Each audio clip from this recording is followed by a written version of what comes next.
Bienvenidos a un nuevo programa de Al Fresco. La verdad que no está el tiempo, Javi, para estar al fresco, ¿eh? De fresco tiene poco el tiempo, Irene. 41 grados que marcaba cuando he cruzado el puente romano con la bicicleta a las 3:30 de la tarde y te puedo asegurar que se está convirtiendo en deporte de riesgo. Sí, totalmente, ¿eh? Y que se lo digan sobre todo a los trabajadores que tienen que estar ahora los pobres con el sol. Pues cuando hay olas de calor se debería de ajustar los horarios claramente, sobre todo para la gente que trabaja fuera, o sea, al aire libre, porque de verdad que es que son temperaturas incompatibles con ninguna actividad. Y nosotros aquí pegados al ventilador, ¿no, Irene? Sí, Porque la planta la se nota. planta se nota que se está moviendo un poco, tenemos un ventilador detrás de las cámaras. Pues tenemos suerte de poder enchufar un ventilador, porque hay gente que no puede enchufar ni siquiera eso para poder refrigerarse en sus casas. Tenemos una pobreza energética muy grande en nuestra tierra. Y de eso venimos a hablar en este programa, ¿no, Irene? Cuéntanos, ¿de qué va este programa?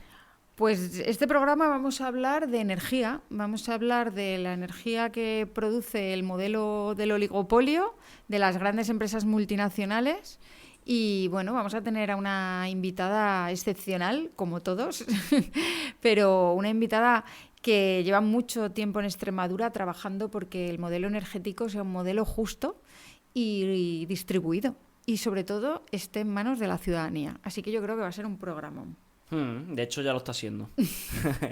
Si te parece, Irene, vamos a hacer un poco de un panorama de cómo está la energía en Extremadura, porque también es cierto que cada vez la gente...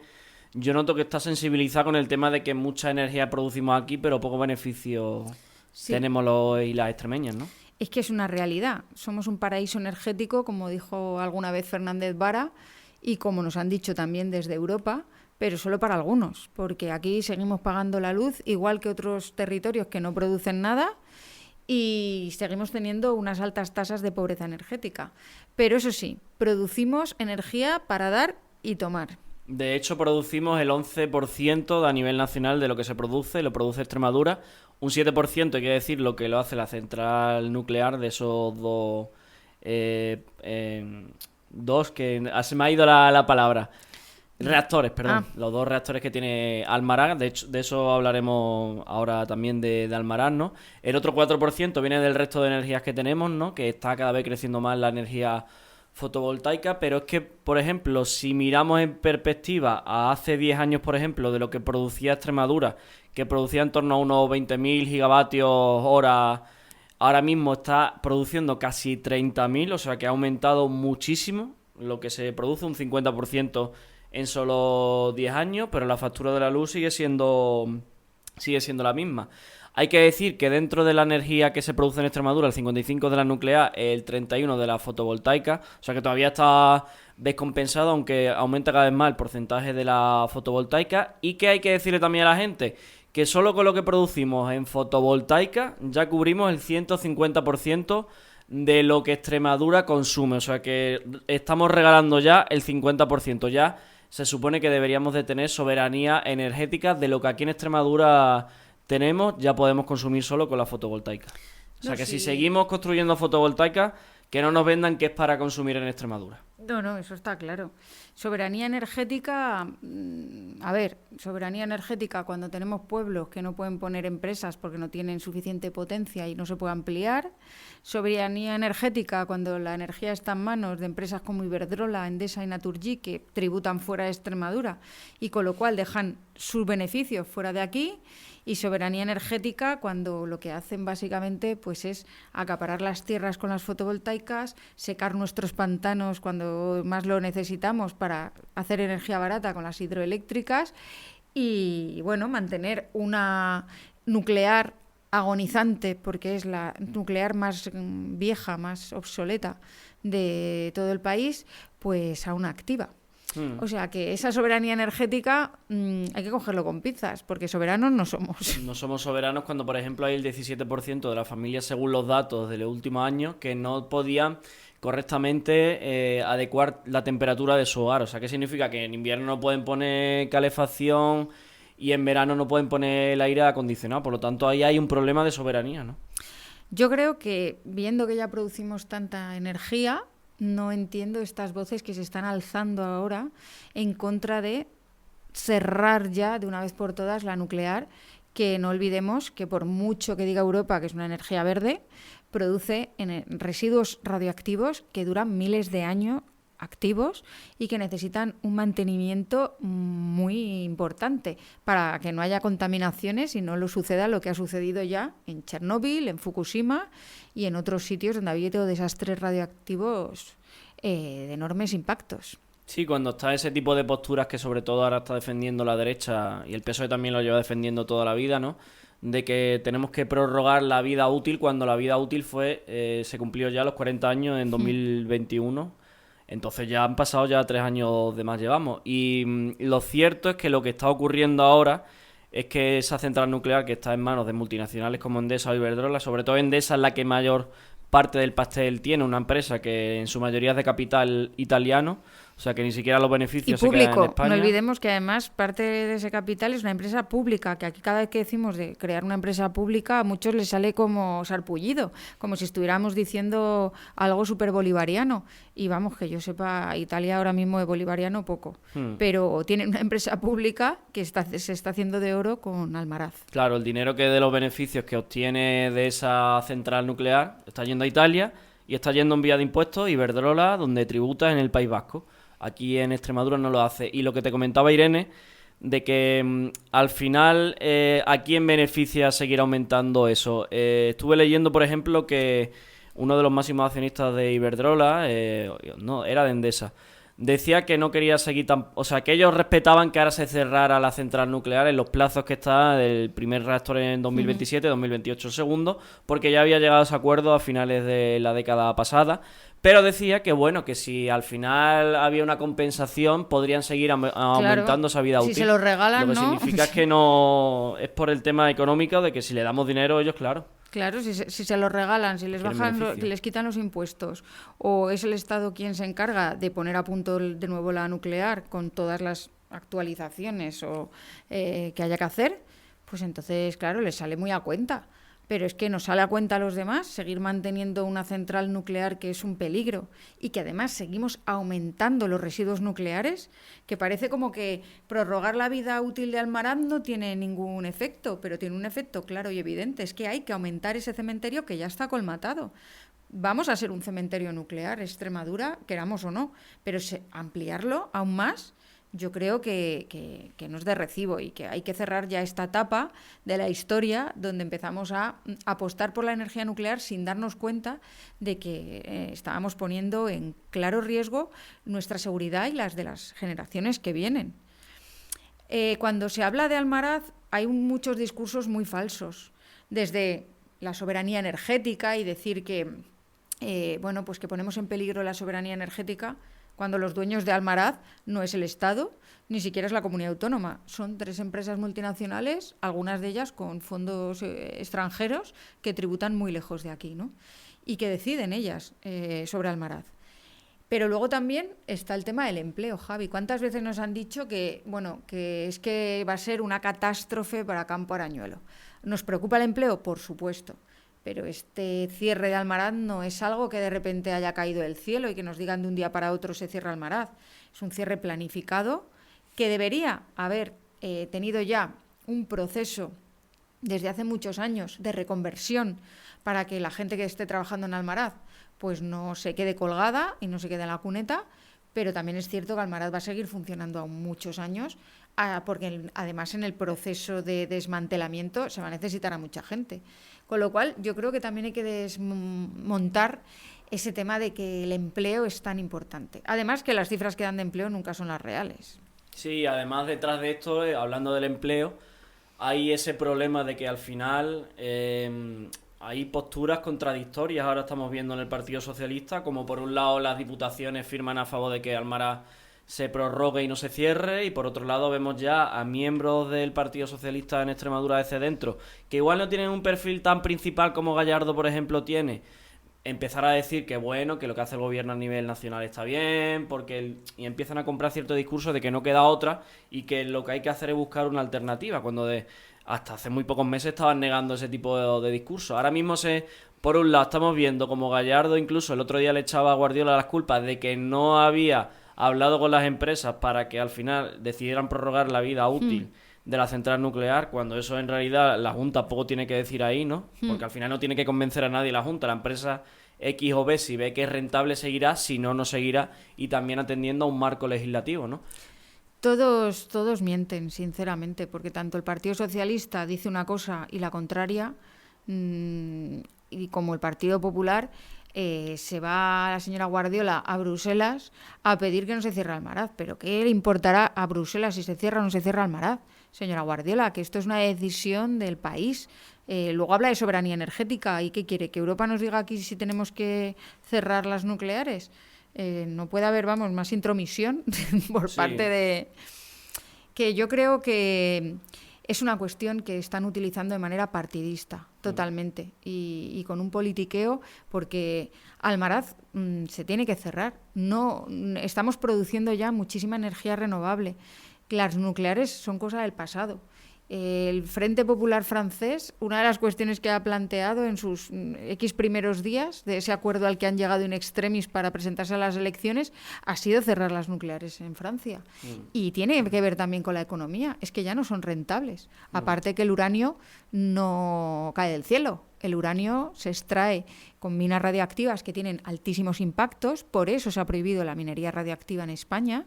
Por eso, gracias a la ley de cambio climático, no tenemos una mina en Zaínos y no tenemos una mina radioactiva en el Retortillo, porque sabemos lo que supone para las poblaciones cercanas.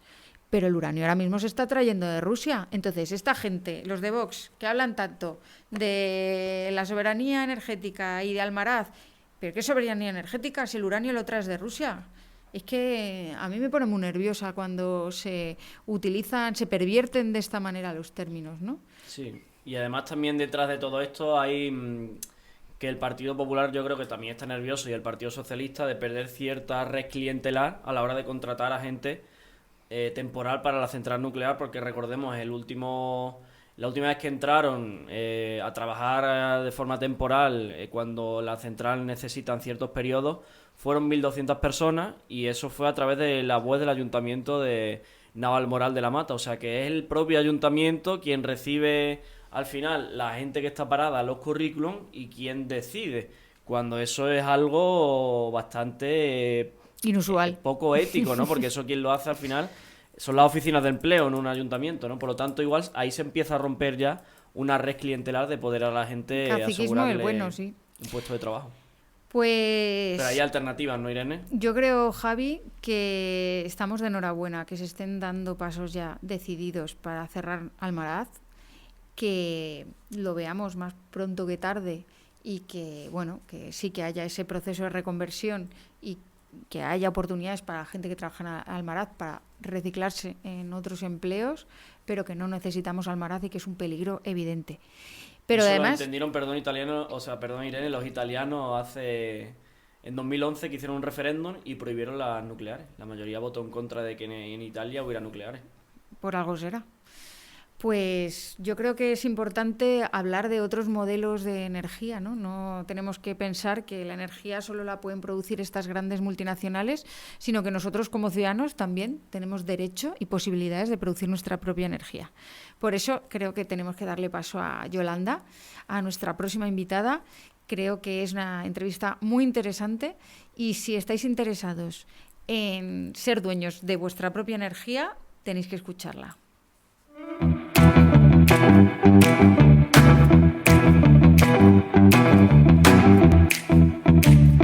Pues hoy nos acompaña Yolanda Tomé. Muchas gracias por venir aquí al fresco con nosotras y nosotros. Muchas gracias, Irene, por invitarme. Presidenta de la cooperativa En Verde, una cooperativa que fomenta el uso de las energías renovables entre la comunidad, entre la ciudadanía.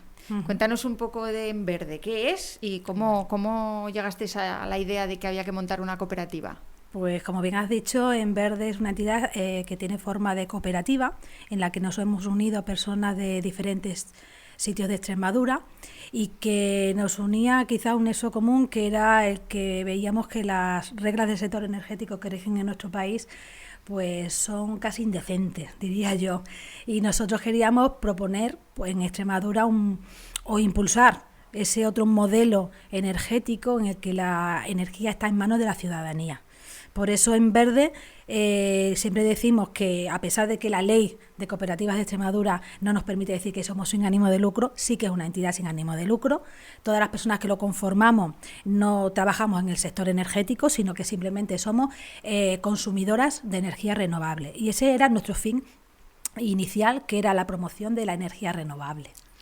Y es muy difícil salirse del mercado ordinario, del mercado convencional y montar una cooperativa de estas características. Ya saben que cualquier iniciativa ciudadana pues es compleja, pero cuando nacimos nosotros, que fue en 2021, entre ellas yo, muchas personas de las que hemos participado en este proyecto, ya formábamos parte de otras cooperativas. En este caso pues son Energía o Goyenen, una de Cataluña y de País Vasco, que llevan más de una década y que tienen un prestigio nacional e internacional importantísimo, y se veía parecía fácil, ¿no? Porque incluso Goyener, empresa cooperativa vasca, pues nos amadrinaba, nos ayudaba a que montásemos una cooperativa similar en el territorio, en nuestro territorio. Entonces en ese momento sí parecía que iba a ser no tan complejo, pero tuvimos la mala suerte, o no sé si atinamos mal, pero nacimos justamente en el año en que empezaron a subir o a incrementarse de forma brutal los precios de la energía, y luego seguida obviamente por la guerra de Ucrania, con lo cual sí que se ha dificultado mucho por las circunstancias, por el contexto, pero es verdad que poner en marcha una cooperativa ciudadana para personas que no estábamos acostumbradas a este tema, pues ha habido que estudiar, ha habido que formarse mucho, pero se ha hecho. Y cuéntanos un poco, Yolanda, ¿por qué es tan importante ahora mismo las comunidades energéticas locales? ¿Por qué es tan importante fomentar este tipo de energía que está en manos de la ciudadanía y no del oligopolio? Vale, pues mira, la promoción de comunidades energéticas es una de las actividades que tiene ahora mismo en bandera en verde. Las comunidades energéticas son entidades que las quiere impulsar Europa. O sea, no son un invento de nadie. Las quiere impulsar la propia Europa porque ve que es una necesidad que haya, frente a ese modelo centralizado de grandes proyectos, de grandes plantas fotovoltaicas, o etcétera, otras formas de generar energía, también tiene que haber ese otro modelo distribuido que se genere energía allí donde se consume. Esto es en un pueblo, en un barrio, en un polígono industrial, etcétera. Y que la manera más eficiente que se ha visto es en modo de cooperativas, como las cooperativas de energía de las que hablábamos antes, son Energía, Goyener o la propia En Verde, ¿no? Ese es el modelo que Europa propugna y que quiere, porque para que la energía además esté en manos de la ciudadanía, que puedan generar su propia energía y gestionarla. Sí, pero a Europa, o sea, el marco, ¿no? Obviamente va encaminado a que eso sea una realidad, pero luego la verdad es que nos encontramos con un montón de obstáculos, tanto por parte de la administración, que parece que le da miedo dar a que esto pueda crecer, como por parte también de este oligopolio, que está siendo muy reacio a que realmente el autoconsumo sea una realidad, ¿no? Yo creo que la palabra reacio te quedas corta. Por ser fina.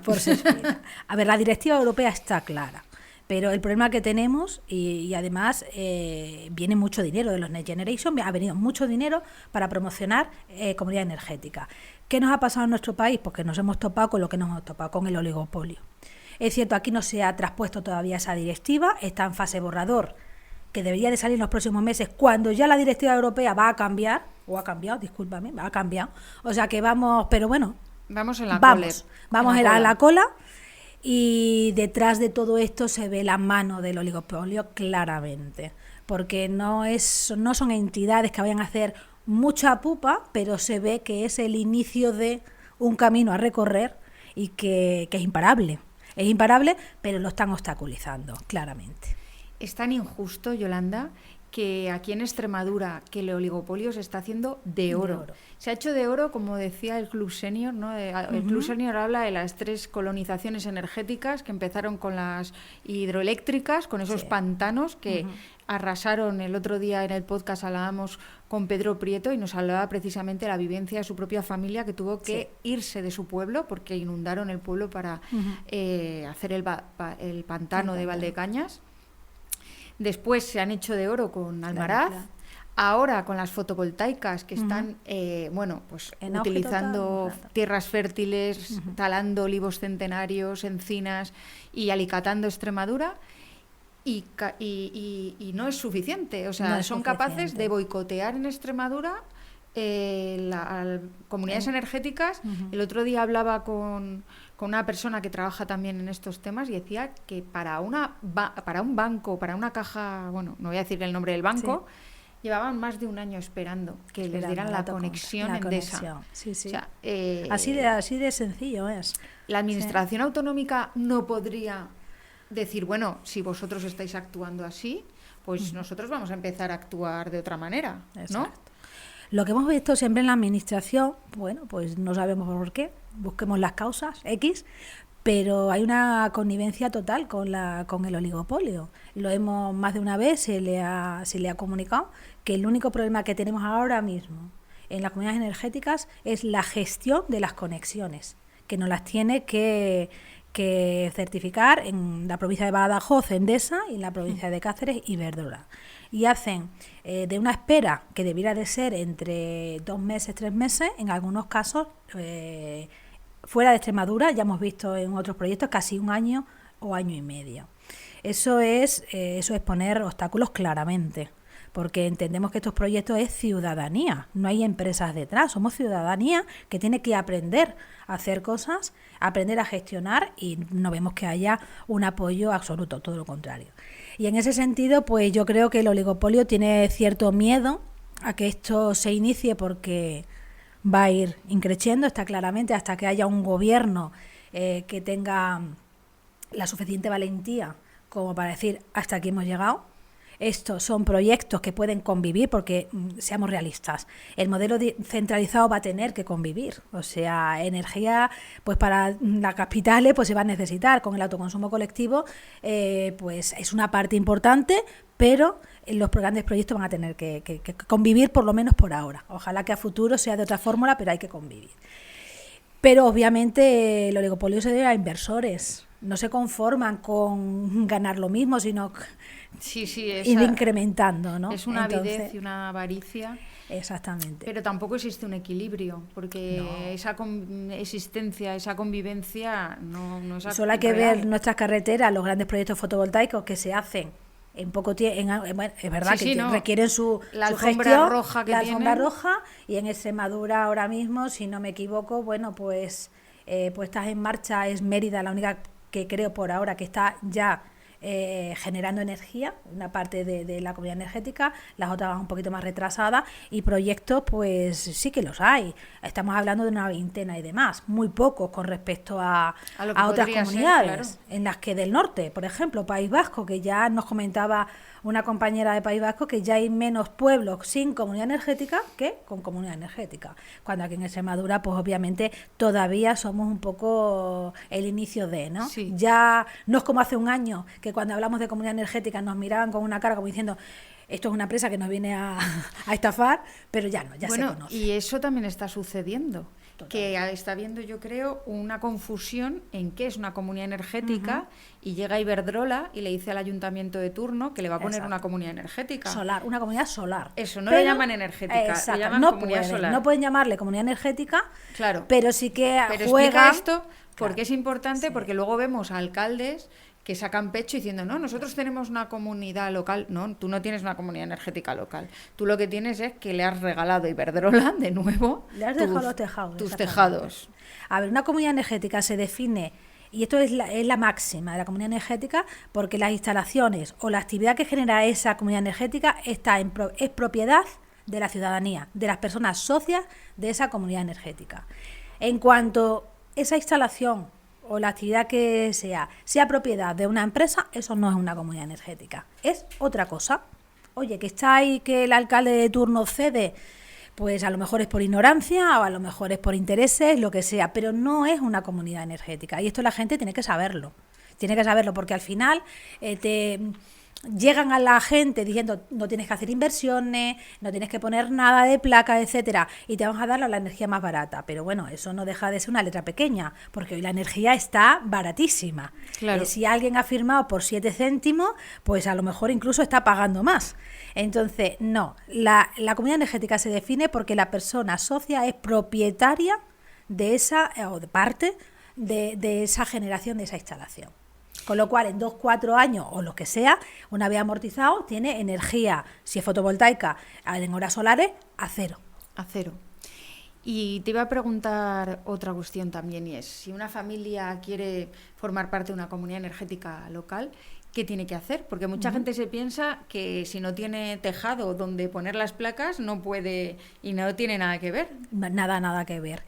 Mira, para empezar un poco, para situarnos una comunidad energética, una de las principales actividades, o la primera que suele hacer, es tener instalaciones de autoconsumo colectivo fotovoltaico. Pero no es la única, ¿eh? No es la única. Es la actividad quizás más fácil, más sencilla, y que por ahora hemos iniciado en la mayoría de las comunidades energéticas. Pero la Directiva Europea nos permite no solamente tener autoconsumo colectivo, sino tener una propia comercializadora, vender energía al mercado como lo hace cualquier comercializadora, tener otro tipo de actividades con relación a la movilidad sostenible, etcétera. O sea que podría hacer cualquier actividad que esté relacionada con energía, excepto la distribución, que eso es de Red Eléctrica Española, sí, ¿vale? Y de Endesa y Iberdrola, y en su caso el transporte, que es de Red Eléctrica Española. Entonces, partiendo de eso, o centrándonos quizás en lo que tú has hablado de instalaciones fotovoltaicas, pues claramente esto facilita mucho a las personas que no tienen tejado, como ocurre en una ciudad, claro, o en un barrio histórico, por ejemplo, o aun teniendo tejado no tienen disponibilidad del dinero que cuesta una instalación fotovoltaica. ¿Qué dices? No puedo poner de acuerdo a todo el bloque de vecinos. No puede poner a todo. Bueno, es que no es hace lo falta. Más difícil no hace falta hay, poner de acuerdo a todo el bloque de vecinos. Exactamente. O sea, tú puedes ser miembro de una comunidad energética local, tener las placas fotovoltaicas en el tejado o no hace falta que sea tejado, pero es más interesante. Nosotros, claro, en cubierta siempre solemos buscar en cubierta. Primero porque la normativa del autoconsumo colectivo, cuando habla de 2 kilómetros, situación de las casas a 2 kilómetros de esas cubiertas, es siempre la instalación es siempre en cubierta, no en suelo. Porque eso también es interesante que profundicemos en eso. ¿Por qué 2 kilómetros? ¿Por qué nos obligan a estar a 2 kilómetros de las placas? No sabemos. Porque me decías antes, en Portugal es a 5 y habrá en países que no tendrán ni límite. Ni límite, no tiene por qué haber límite, porque cuando tú generas la energía en la instalación en la instalación colectiva, no se reparte físicamente la energía. O sea, eso se vierte, hay los contadores a la red. Hay un contador inteligente, que para eso los tenemos, sabe qué energía se está generando y sabe qué porcentaje le corresponde a cada familia. O sea, claro, que esto todo es virtual. Es todo virtual. Entonces no entendemos. Claramente sabemos que detrás de todo esto está la mano del oligopolio obstaculizando y que incluso a veces, yo cuando se pasó de medio kilómetro a 2 kilómetros decía, ojo, que si pedimos más, lo mismo que hay hasta el gobierno. O sea, que vamos a ver que son capaces, que yo creo que este tipo de negocios son capaces de presionar. Y de hecho han presionado. Han presionado para que no fuera 5 y fuese 2. Fuese en principio 1. Y por la presión que hubo de cooperativas como la nuestra, que nos unimos en Unión Renovable, que es cooperativa de cooperativas, pues se consiguió que al menos fuese de 1 kilómetro. La verdad que cuando seguimos viendo a políticos que acaban su vida política y engrosan las filas de los consejos de administración en las eléctricas, pues nos llevamos las manos a la cabeza precisamente por estas cuestiones, porque el oligopolio eléctrico es que actúa en contra del interés general de la ciudadanía. Totalmente. Y mucho tiene que ver con gobiernos que son poco valientes a la hora de plantear medidas que vayan a beneficiar al conjunto de la mayoría social. Bueno, lo vimos con el tope del gas, lo que costó arrancar aquella medida que era de sentido común, y ahora que por fin se ha visto que fue una medida positiva y que consiguió equilibrar el mercado, pues Ahora todos muy contentos con el tope Sí. del gas, pero al Pero principio unas era una medida críticas, bolivariana, todo, intervencionismo. todo. Bueno. Sí, siempre ocurre con las mismas medidas así. A largo plazo se ve que fueron útiles y ya nadie se acuerda de la crítica. Y en relación con esto va a pasar lo mismo.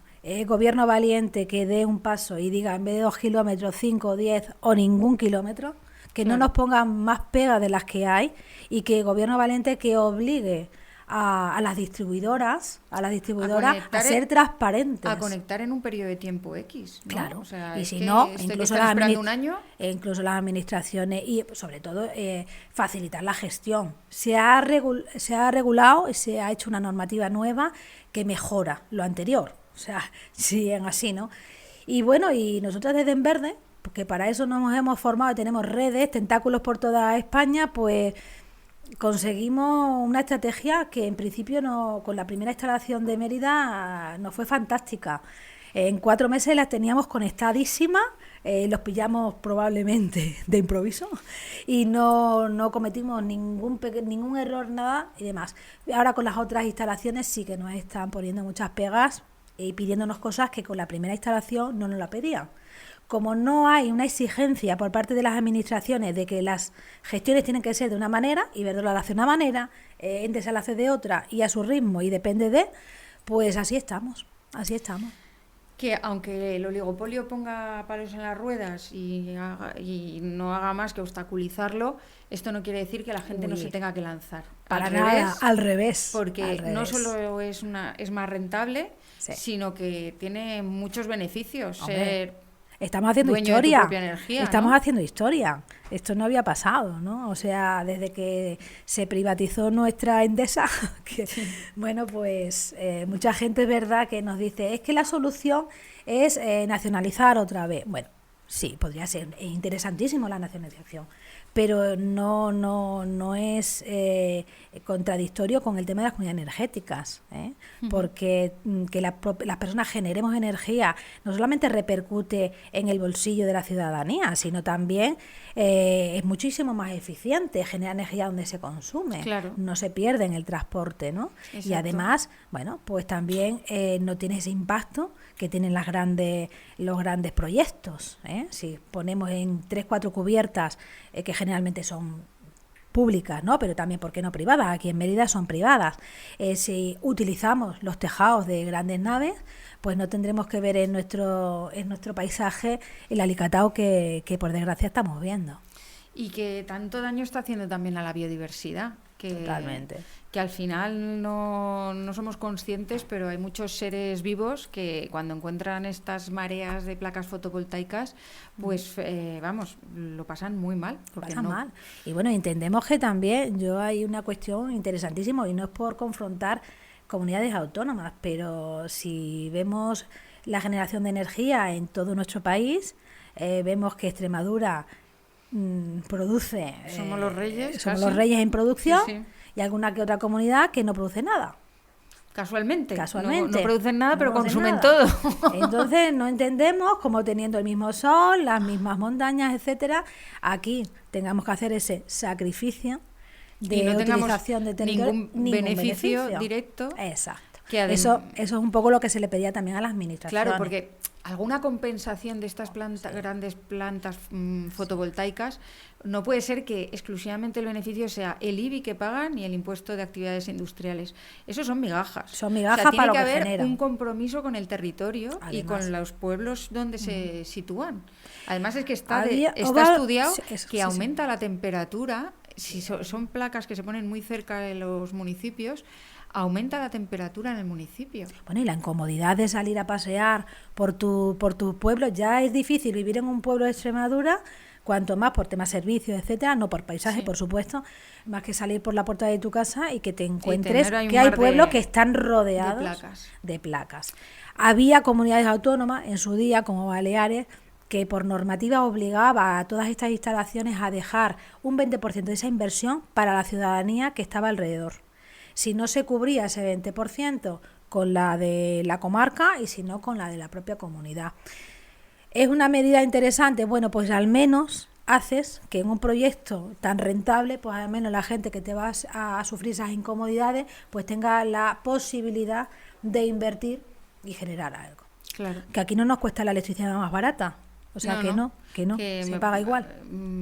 Sinceramente, desde aquí rompemos una lanza porque haya que tengamos esa característica, ¿no? Si queremos que vengan empresas a invertir, pues que lo haga porque la energía aquí es más barata, porque la producimos y no la tenemos que transportar.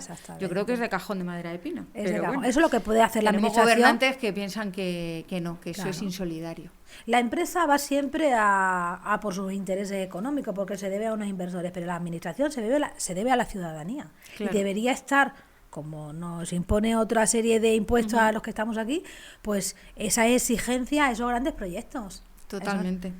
Y para terminar, Yolanda, nos preocupa mucho que aunque seamos un paraíso energético en Extremadura, tengamos tantísima pobreza energética, ¿no? Son unas tasas demasiado altas.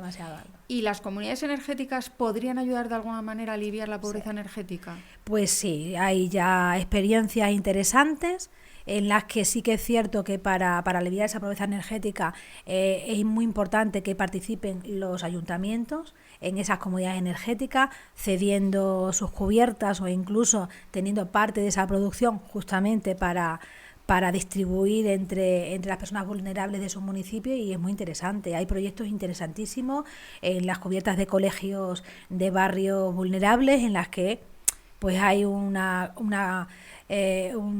compromiso por parte de la familia en la escolarización de los críos, y a la vez pues hay una repercusión en el tema energético. Eso también va en beneficio de toda la ciudadanía, porque en muchos casos muchos municipios también costean la parte energética de esa familia, con lo cual hay también pues un ahorro económico para la ciudadanía, para el municipio en general.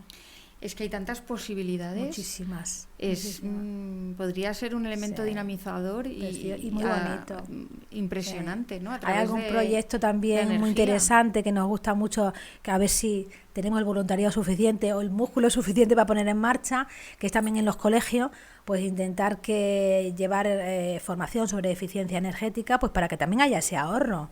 En los centros públicos se derrocha muchas veces porque no somos conscientes. En casa sí, a lo mejor apagamos la luz, pero no somos conscientes de ese gasto, ¿no? Sí. Y empezar por los más pequeños y en entidades públicas como son los colegios y demás, que también repercuten en el municipio ese ahorro, es muy interesante. Hay cosas por ahí muy chulas. Yo creo que, un ejemplo claro del colonialismo que vivimos en Extremadura, Yolanda, es que somos un paraíso energético para el oligopolio, producimos 5 veces más la energía que consumimos, y resulta que tenemos colegios donde los niños pasan tienen calor. Golpes de calor, claro. Golpes de calor, sí. O pasan mucho frío porque no hay calefacción en invierno. Es quizá lo incomprensible. ¿Cómo puede ser que la energía la estemos produciendo a diario todos los días del año y eso nos repercuta directamente pues el modelo justamente el modelo, ¿no? Estamos desequilibrados, estamos hablando de modelo centralizado que debe de subsistir por ahora, pero no se está apoyando el distribuido. O sea, los propios municipios, formando parte de esas comunidades energéticas, pueden tener energía pues para algunas de sus instalaciones. O sea, cuando un ayuntamiento cede una cubierta, pues obviamente la comunidad energética le tiene también que o pagar un alquiler o pagar en energía. Pues también podríamos ir avanzando por ahí, ¿no? O sea, apostar. En resumen, yo diría que la administración tiene que ser consciente, que yo muchas veces creo que a veces, no sé si es por ignorancia o por interés, pero tiene que ser consciente que tiene que apoyar a estos proyectos ciudadanos, porque los otros ya están apoyados.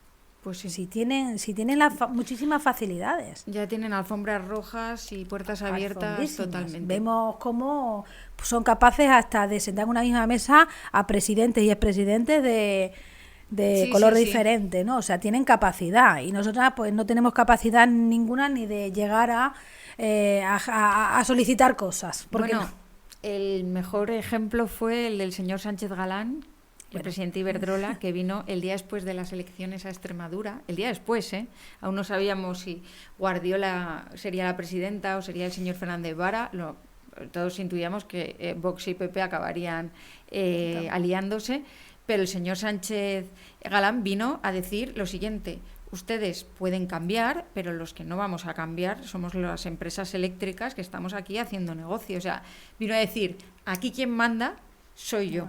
Que yo muchas veces imagen, lo he sí. dicho, digo, esto es un claro ejemplo del gatopardismo, ¿no? Para que nada cambie, hay que cambiar las cosas, hay que parecer que cambian las cosas, ¿no? Pues es lo que ha pasado. Ha cambiado el gobierno, pero en el fondo nada ha cambiado. Aquí Sánchez Galán se sigue haciendo de oro con Almaraz, con las fotovoltaicas y poniendo obstáculos al autoconsumo. Estamos de enhorabuena, ¿eh? Estamos Cerramos de enhorabuena. Almaraz. La verdad, estamos de enhorabuena. Vamos en la dirección ya estamos correcta. empezando a cerrar la puerta a Almaraz, sí, señora. La fotografía está ahí.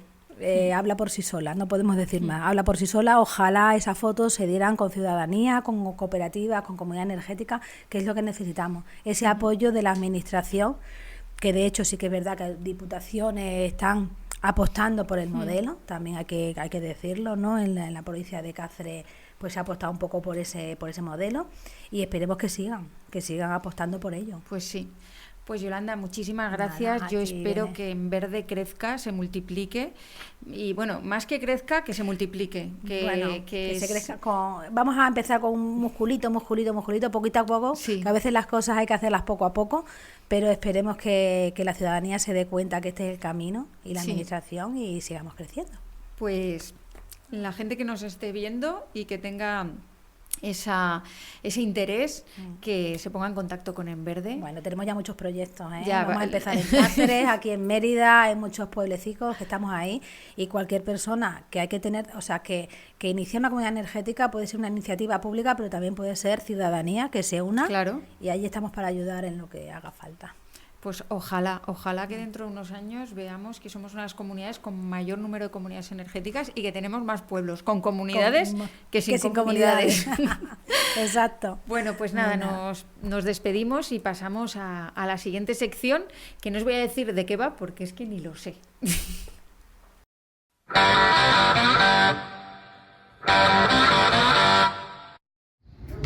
¿Qué pasa, gente? Mira, somos la asociación Bellota Rock. Llevamos más de 10 años dando la vara, más de 10 años organizando festivales y conciertos. Apoyamos a las bandas extremeñas y a las bandas femeninas. Promovemos la igualdad de género.